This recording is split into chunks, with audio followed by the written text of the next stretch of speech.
હવે વાતાવરણના પલટાની 3 તસવીરો પર નજર કરીશું। આજથી માવઠાનો જે રાઉન્ડ શરૂ થયો છે, વાતાવરણમાં પલટો જોવા મળ્યો છે, ચિંતાના વાદળો જે ઘેરા છે તેની આ 3 તસવીરો અમે આપને બતાવી રહ્યા છે। પંચમહાલ છે, સુરત છે, નવસારી છે। આજે દક્ષિણ ગુજરાતમાં પણ વરસાદ પડશે, માવઠું પડશે તેવી આગાહી છે। ત્યારે પંચમહાલમાં વહેલી સવારથી જ વાતાવરણમાં પલટો જોવા મળ્યો હતો, કાળા વાદળો ઘેરાયા હતા। તો બીજી તસવીર જે આપ જોઈ રહ્યા છો તે છે સુરતની। સુરતમાં પણ વહેલી સવારથી જ વાતાવરણમાં પલટો નોંધાયો છે। આ તરફ નવસારીમાં પણ વરસાદ પડશે તેવી આગાહી કરવામાં આવી છે। વહેલી સવારથી જ વાદળછાયું વાતાવરણ જોવા મળ્યું છે। કમોસમી વરસાદની આગાહી વચ્ચે પંચમહાલમાં વાતાવરણમાં પલટો જોવા મળ્યો હતો। વહેલી સવારથી જ જિલ્લામાં વાદળછાયું વાતાવરણ જોવા મળ્યું છે। હાલ પૂર બહારમાં મહુડાના વૃક્ષો પર મહુડાના ફૂલ ખીલી રહ્યા છે। હવામાન વિભાગે ગુજરાત રાજ્યમાં કમોસમી માવઠાની આગાહી કરી છે, જેને લઈને પંચમહાલ જિલ્લાના વાતાવરણમાં પણ આજે વહેલી સવારથી તેની અસર જોવા મળી રહી છે। હું આપને સીધા દ્રશ્યો બતાવીશ કે આગાહીને લઈને પંચમહાલ જિલ્લાના ખેડૂતો ચિંતિત છે। હાલ આપને દ્રશ્યો બતાવીશ। આપ દ્રશ્યોમાં જોઈ શકો છો, આ મહુડાનું વૃક્ષ છે, જેને ગ્રામ્ય વિસ્તારોમાં કલ્પવૃક્ષ તરીકે માનવામાં આવતો હોય છે। કલ્પવૃક્ષના મોતી તરીકે આ મહુડાના ફૂલને માનવામાં આવતા હોય છે। ગ્રામ્ય વિસ્તારના જે ખેડૂતો છે તેઓની આવકનું સાધન છે। હું આપને આ તરફના પણ દ્રશ્યો બતાવીશ, જે પ્રમાણે આપ દ્રશ્યોમાં જોઈ શકો છો, ધરતી ઉપર કલ્પવૃક્ષોમાંથી જાણે મોતી ખર્યા હોય એ પ્રકારના દ્રશ્યો છે। અહીંયા ખેડૂતો માર્ચ મહિનાથી જુલાઈ મહિના સુધી મહુડા અને ડોળીની આવક જે થતી હોય છે તેના પર પોતાના જીવન નિર્વાહના ખર્ચમાં સારો એવો લાભ મેળવતા હોય છે। પરંતુ જે રીતે વરસાદની આગાહી કરવામાં આવી છે ને જો વરસાદ વરસે તો આ મહુડાના ફૂલના જે હાથા છે તે હાથા ધોવાઈ જવાથી ખેડૂતોને ભારે નુકસાન થવાની પણ શક્યતાઓ હાલ જોવાઈ રહી છે। જો વરસાદ પડે તો હાથા ધોવાઈ જાય અને હાથા ધોવાઈ જતાં જ મહુડાના ફૂલ છે તે પડવાનું બંધ થઈ જાય અને ખેડૂતોની આવક પર એક અસર પહોંચી શકે એવું હાલ લાગી રહ્યું છે। રાજેશ જોશી, ન્યૂઝ 18 ગુજરાતી, ગોધરા, પંચમહાલ। તો સુરતના વાતાવરણમાં પણ પલટો આવ્યો છે। સુરતમાં વહેલી સવારથી જ વાદળછાયું વાતાવરણ જોવા મળ્યું। દક્ષિણ ગુજરાતમાં આજે માવઠાની આગાહી કરવામાં આવી છે અને આગાહી વચ્ચે સુરતના વાતાવરણમાં પણ પલટો નોંધાયો।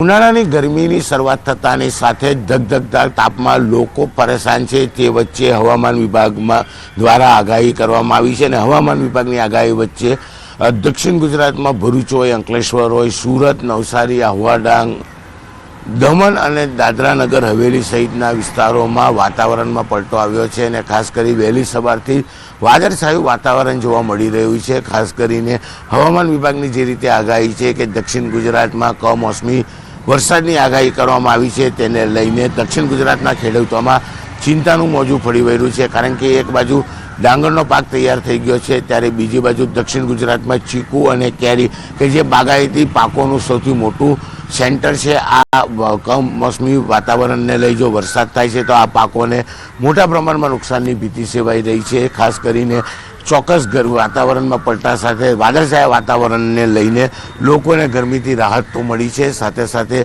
દક્ષિણ ગુજરાતના ખેડૂતોમાં ચિંતા છે કે જો કમોસમી વરસાદ થાય તો ડાંગરનો પાક સાથે બાગાયતી પાકને મોટા પ્રમાણમાં નુકસાનની ભીતિ સેવાઈ રહી છે। પણ સામાન્ય વ્યક્તિને ગરમીમાં ચોક્કસપણે એક દિવસની રાહત મળી હોય તેમ કહી શકાય છે।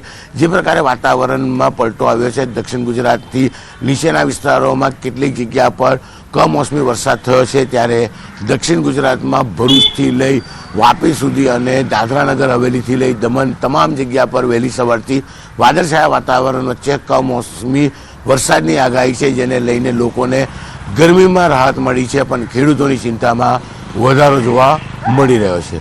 કેમેરામેન જીગર ગુગલ સાથે કીર્તેશ પટેલ, ન્યૂઝ 18 ગુજરાતી, સુરત। તો રાજ્યમાં માવઠાની આગાહી વચ્ચે નવસારી જિલ્લામાં પણ કાળા વાદળો ઘેરાયા। હવામાન વિભાગે દક્ષિણ ગુજરાતમાં વરસાદની 5 દિવસ સુધી આગાહી કરવામાં આવી છે, ત્યારે વાદળો ઘેરાતા ખેડૂતોની ચિંતા પણ વધી ગઈ છે। ગણદેવી, ચીખલી, વાંસદા, ખેરગામ સહિત અન્ય વિસ્તારોમાં વાદળછાયું વાતાવરણ જોવા મળ્યું છે। જિલ્લામાં વાદળછાયું વાતાવરણને કારણે કેરી અને ચીકુના પાકને નુકસાનની ભીતિ સેવાઈ રહી છે। આંબા પરની મંજરી કાળી પડવાની શક્યતા તેમજ નાની કેરીઓ ખરી પડવાની પણ ભીતિ છે। આ વર્ષે શરૂઆતમાં કલમ પર સારા પ્રમાણમાં મંજરીઓ બેસવાના કારણે મબલખ પાકની શક્યતાઓ હતી, પરંતુ બદલાતા વાતાવરણના કારણે ખેડૂતોની આશા પર પાણી ફેરવાઈ ગયું છે।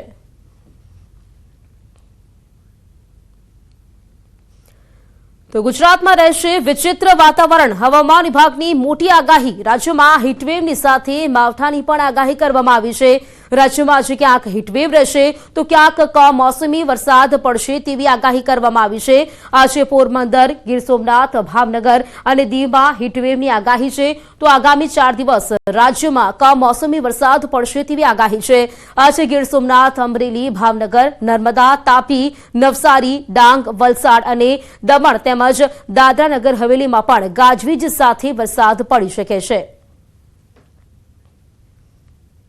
अगले 4 दिन तक बारिश का संभावना है हमारा साउथ गुजरात रीजन में और जो सौराष्ट्र कच्छ का जो साउदर्न डिस्ट्रिक्ट है उसमें बारिश का फोरकास्ट दिया है। पहला दिन हम लाइट रेन का फोरकास्ट दे रहे हैं। इसमें जो डिस्ट्रिक्ट आ रहा है इसमें आपका लाइट रेन में आ रहा है आपका साउथ गुजरात रीजन में नर्मदा डांग तापी नवसारी वलसाड दमन दीव दादरा नगर हवेली एंड जो सौराष्ट्र कच्छ में आ रहे हैं अमरेली भावनगर और गिर सोमनाथ एंड दीव इंक्लूडिंग दीव। તો આ તરફ આજે ગીર સોમનાથ અમરેલી ભાવનગરમાં ગાજવીજ સાથે વરસાદ પડશે તેવી આગાહી છે ઉપરાંત આજે પંચમહાલ દાહોદ વડોદરા છોટાઉદેપુર ભરૂચ નર્મદા અને સુરતમાં હળવાથી મધ્યમ વરસાદ પડશે તેવી આગાહી કરવામાં આવી છે પોરબંદર છે જૂનાગઢ છે અને દીવમાં હીટવેવ રહેશે તેવી આગાહી કરવામાં આવી છે તો 2 એપ્રિલ પર રાજ્યમાં હળવાથી મધ્યમ વરસાદની આગાહી કરવામાં આવી છે આ 4 દિવસમાં 45 કિલોમીટર પ્રતિ કલાકની ઝડપે પવન ફૂંકાઈ શકે છે માવઠાની આગાહીની સાથે અમદાવાદમાં 40 ડિગ્રી તાપમાન નોંધાયું છે।